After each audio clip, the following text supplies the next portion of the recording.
What's up, everyone? So, throughout the last couple of weeks, I've been seeing a lot of stuff posted. I've been hearing a lot of people discussing certain issues in life. And really, one thing that's really standing out to me is the burden of limiting beliefs.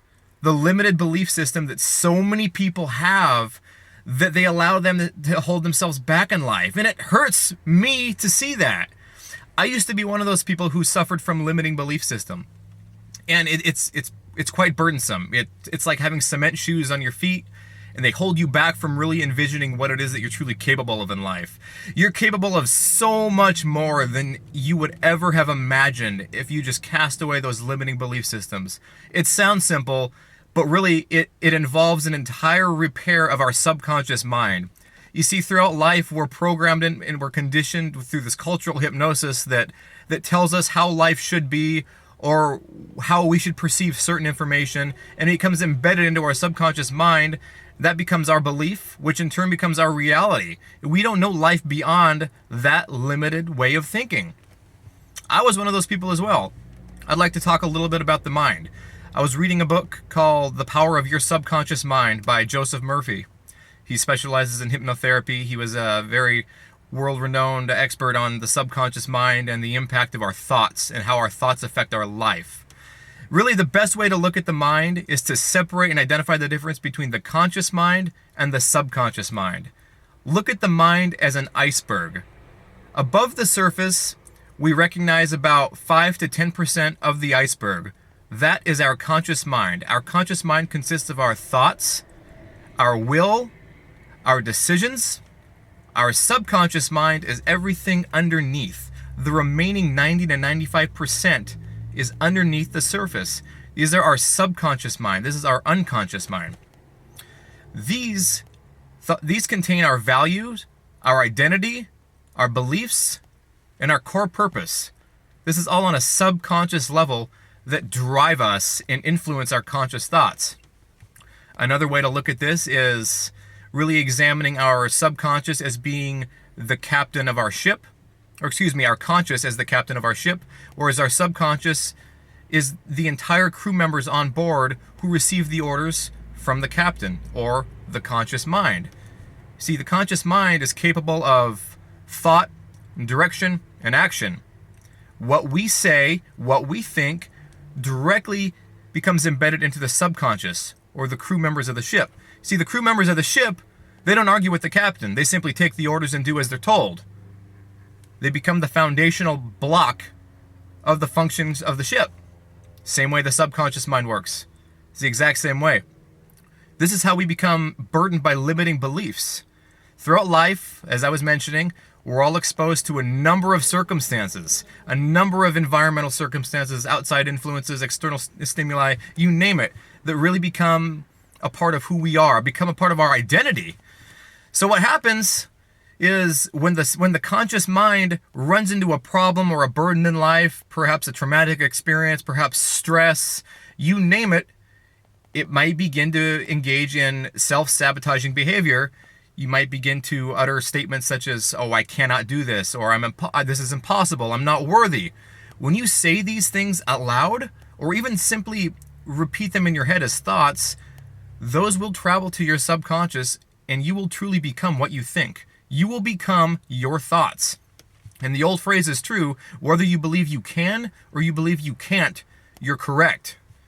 This is exactly why two entirely different people can go through the exact same circumstance in life, and they both can come out entirely different, because it's their own perception of the situation that allowed them the opportunity to come out in the manner that they came out as.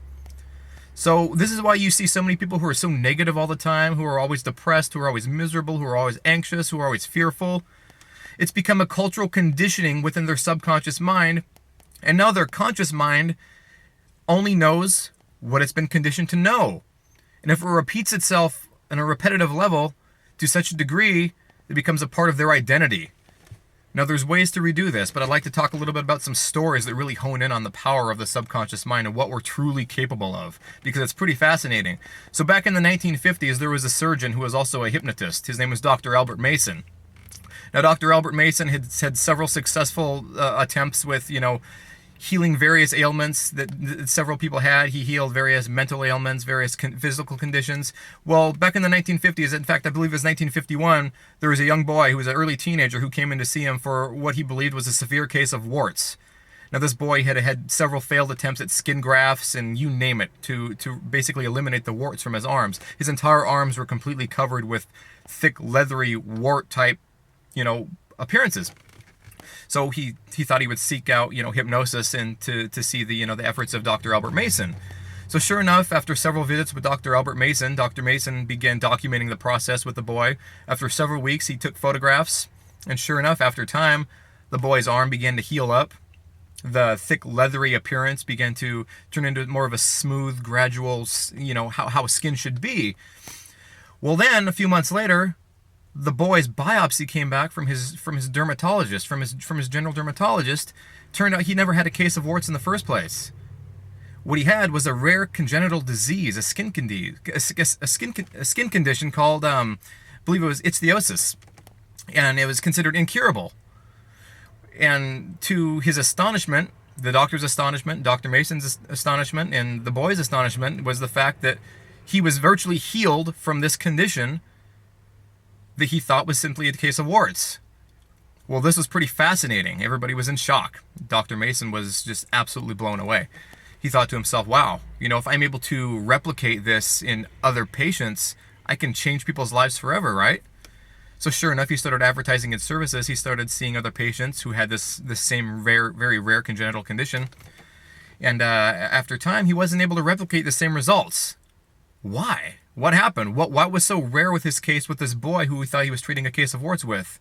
He had such great success. Why was he not able to replicate those results with other people? Well, the reason is now he knew he was no longer treating a case of warts. He knew in his subconscious mind that he was dealing with a rare congenital disease that was considered incurable, and his associations with this disease told him that the disease was incurable despite the fact that he had already treated somebody successfully. It was his belief that he felt he was treating a case of warts. And it was the boy's belief that he thought he was treating a case of warts. When somebody came in with the frame of mind knowing that they have an incurable disease, both the patient and the doctor are now limited by limiting beliefs. This truly goes on to show you the power of the subconscious mind. Furthermore, another case, it was actually conducted back in 2002, there were several people who had undergone a debilitating knee issues, debilitating knee pain, absolutely debilitating, and in fact, that some people were even unable to walk. Well, they were all participating into a study that was conducted, and they were brought into the hospital, and they were divided up into 3 groups. The first 2 groups underwent a surgical procedure. The first group, I believe, they underwent a scraping of the ligaments of the cartilage, and another group, I believe they had their knees flushed out, with a few other procedures done that were somewhat invasive. Well, the third group had a fake surgery. That's right, the third group had an entirely fake surgery. They were still put under general anesthesia, and the doctors still mimicked the sound that they would make during an actual surgery, swishing around to the water, under the same duration of time that the actual patients who actually underwent surgery did. They all came out. Well, they had several follow-ups with each and every patient who underwent the surgeries and the placebo, the fake. Well, guess what? The patients who underwent the placebo, the fake surgery, reported just as much relief and success on their surgery as both surgical groups reported. That's right. Even the doctor, the surgeon himself, was amazed at the results, and he said to himself, my skills as a surgeon were utterly useless, but it was the belief in the patient's mind and their ability to heal and overcome this debilitating knee pain is what allowed them to recover and heal. Even several years down the road, there were some of them that were reported out, being able to play basketball with their children, elderly men who had been formerly unable to walk. All the power of the subconscious mind. This is what we're capable of.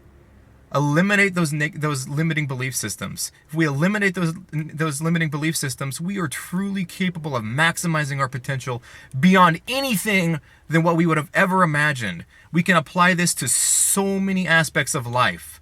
So many aspects of life. So stop being burdened by your limiting beliefs. Retrain your subconscious mind.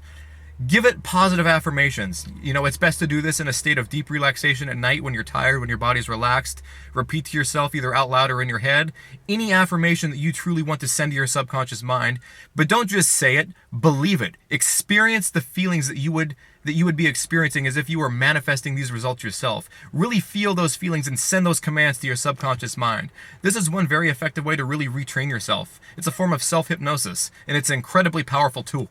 You can reverse, physical ailments. I've seen people come out of deep states of depression, addiction, you name it, anything. We're only bound by the beliefs that are put up in our own mind. And it is another interesting topic is the topic of, depression, anxiety, obsessive conditions. And it's interesting how you can see two people go through the exact same circumstance in life and come out entirely different due to the belief that they have in their head.